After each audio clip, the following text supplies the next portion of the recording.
ঠ্যাঙ্গামারা মহিলা সবুজ সংঘ টিএমএসএস এনজিওটার নাম। এইটার জন্ম 1964 সালে, পুনর্জন্ম 1980।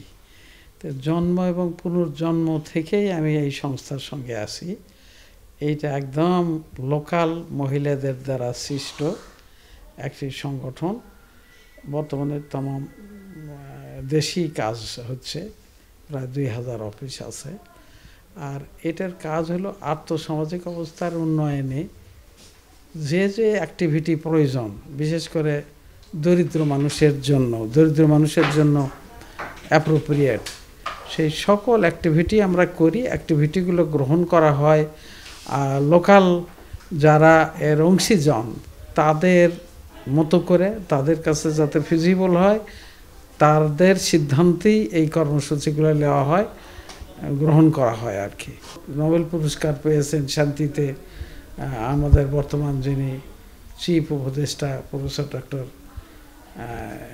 ইউনুস স্যার, তারই প্রবর্তন। এবং টিএমএসএস কিন্তু ওনার পেট্রোনাইজেশনেই আজকে এই পর্যায়ে আসছে। কারণ ইনিশিয়ালি আমি তো শিক্ষকতা করতাম 16 বছর একটানা কলেজে বোটানিতে আমি মাস্টারি করেছি।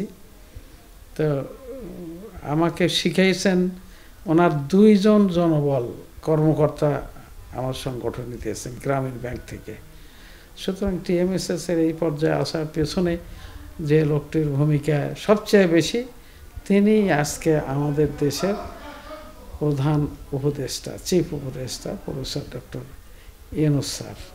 আমরা তার কাছে কৃতজ্ঞ। শুধু আমরাই না, এনজিও সেক্টরে ওনার অনেক অবদান।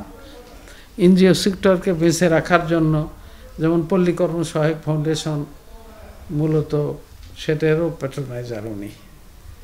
তো কাজে এনজিও সেক্টরটা ওনার একদম নিজস্ব সেক্টর। ওনার উন্নয়ন, ওনার সামাজিক বাণিজ্য, ওনার ক্ষুদ্র ঋণ বিশ্বব্যাপী যে নন্দিত হয়েছে, তো সেইটার পরিবারভুক্ত আমরা। আগেকার সরকার ছিলেন, সেই সরকারে আন্তরিক গার্ডিয়ানশিপ ছিল না, কিন্তু চলছিল, স্বাভাবিকভাবেই চলছিল। একান্ত অভিভাবকত্ব ছিল না। আর বর্তমান সরকারের সময় বেশিরভাগই যেহেতু আমাদের লাইনের উপদেষ্টাগণ, তারা একান্ত অভিভাবকত্ব করছে না। তো ফলে আমাদের আপনার চলার পথ, আমাদের গতির গতিময়তা এগুলো বৃদ্ধি পাবে, এইটা হলো আমাদের মনোবল। আর উনি সবেমাত্র অন্তর্বর্তীকালীন সরকার, তো আপনার ক্ষমতা বেশি দিন হচ্ছে না, দায়িত্বে বেশি দিন না, এর মধ্যে কিন্তু অনেক ঝামেলায় পোয়াতে হচ্ছে। সুতরাং আমরা মনোবল নিয়ে কাজ করে যাচ্ছি। বর্তমান সরকারের যারা সরকার পরিচালনা করছেন তারা তো এই লাইনে অভিজ্ঞ, এবং এই লাইনে তাদের একটা ন্যাক আছে, তাদেরই সৃষ্ট আমরা। তো সুতরাং আমাদের সমস্যা, সম্ভাবনা, আমাদের যে নেগেটিভ পজিটিভ, এগুলো বর্তমান সরকারের খুব ভালো করে জানা।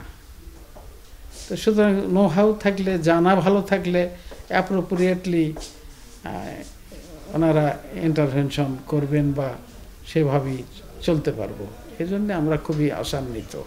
ফাইন্যান্সিয়াল সেক্টরের উপর কিন্তু অনেক ব্লেম আসতেছে যে এটা নষ্ট হয়ে গেছে। যেমন বিগত সরকার আপনার বলতেছে যে মানুষও জেল খাটাচ্ছে, আয়না ঘরে নিয়ে যাচ্ছে, তারপরে আপনার অনেক মানুষকে যে হত্যা কি বলা হয়, ফাঁসি দিল। এগুলো সবই তাদের দরকার বা তাদের ম্যান্ডেট ছিল, করলো।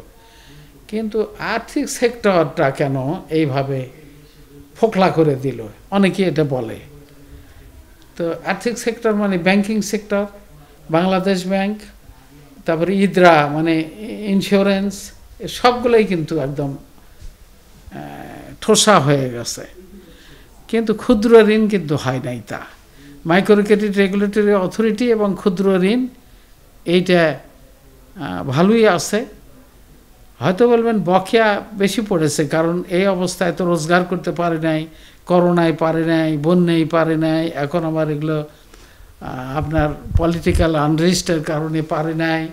তো এটা আমরা দেখতে আসছি যে তারা পারছে না, কিন্তু এর মধ্যে কোনো নাই, ঘাবলা নাই। এই সেক্টরটা একদম সুন্দরভাবে চলছে। ক্ষুদ্র ঋণ বা এনজিওরা এটা কিন্তু কোনোটাই লাভের জন্য নয়। আর যারা আমরা এনজিওতে এখন নেতৃত্ব দিচ্ছি, আমরা মালিকও না, কেউ না, আমরা সম্মানী ভাতা পাই, ভাতারই মালিক আমরা, এই রিমুনারেশনের মালিক আমরা, কিন্তু এনজিওর কোনো প্রপার্টির মালিক আমরা কেউ না।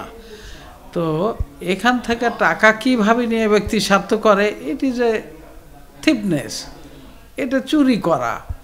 তো চুরি যে চোর যেমন কৌশলী আর যেমন সুযোগ পায় তেমনি হয়তো করে, কিন্তু এইটাই সরকার বা আমাদের এই সমাজের এটা ধরা উচিত কোথায় চুরি হচ্ছে।